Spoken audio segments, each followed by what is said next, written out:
Une nouvelle victoire pour les manifestants algériens. Le chef du Conseil constitutionnel du pays, Tayeb Belaïz, a démissionné mardi alors que les manifestants continuent d'exiger le départ des dirigeants de l'ancien régime. Il a été ministre sous la direction d'Abdelaziz Bouteflika pendant 16 ans avant d'être nommé à la tête du Conseil constitutionnel pour la deuxième fois le 2 février.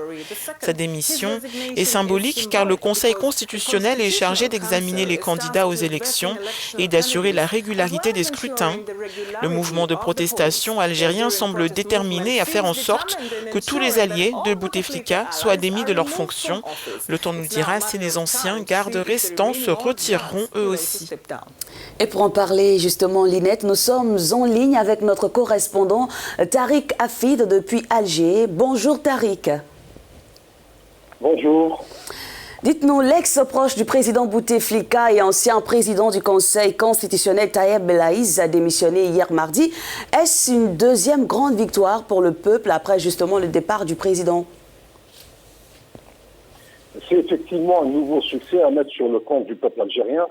Depuis le départ de Bouteflika, le mouvement citoyen a maintenu la pression le vendredi et même durant les jours de la semaine pour exiger le départ des trois autres B.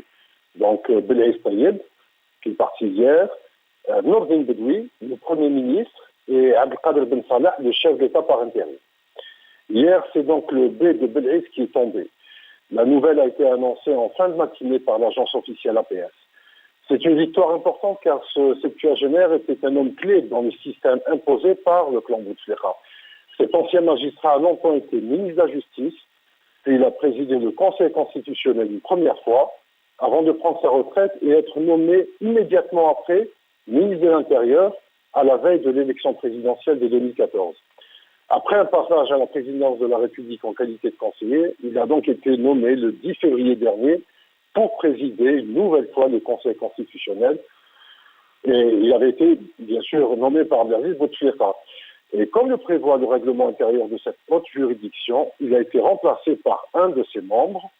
Le magistrat Kamel Fenich lui succède donc au poste de second personnage de l'État algérien. Et hier, le général Ahmed Gaïd Salah a prononcé un discours diffusé à la télévision nationale. Le chef d'état-major de l'armée semblait menaçant envers le général Toufik, l'ancien chef des services secrets. On peut dire que le général à la retraite Mohamed Medine, dit Toufik, en a pris pour son grade hier.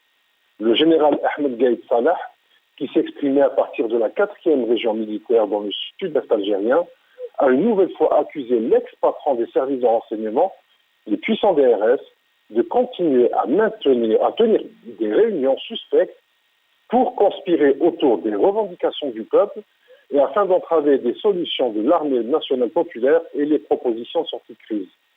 Ce n'est pas la première fois que le chef d'état-major de l'armée algérienne pointe un doigt accusateur contre son ancien collègue. Mais cette fois-ci, il identifie clairement.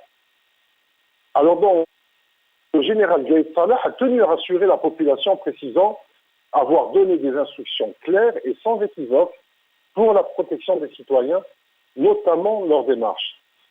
Et sur le plan politique, cette sortie publique du chef d'état-major est intéressante car il laisse entendre que des perspectives restent ouvertes afin de surpasser les difficultés et trouver une solution à la crise dans les meilleurs délais. En clair, l'armée souhaite gérer la crise dans un cadre constitutionnel, mais elle pourrait une solution politique.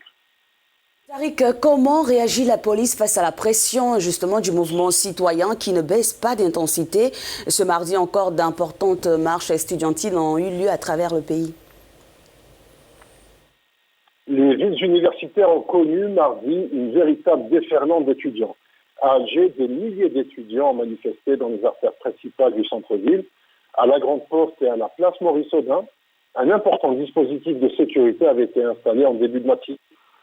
Mais les policiers ont fini par quitter les lieux sous la pression des étudiants, trop nombreux face au cordon sécuritaire. Alors, contrairement aux journées précédentes, les forces de l'ordre n'ont pas utilisé de gaz lacrymogène et il n'y a pas eu d'arrestation. Une gestion policière qui tranche avec les événements de vendredi, la marche hebdomadaire s'est achevée en scène de violence. Il semble que la Direction générale de la Sûreté nationale ait décidé de revoir sa copie et de revenir à des méthodes plus pacifiques.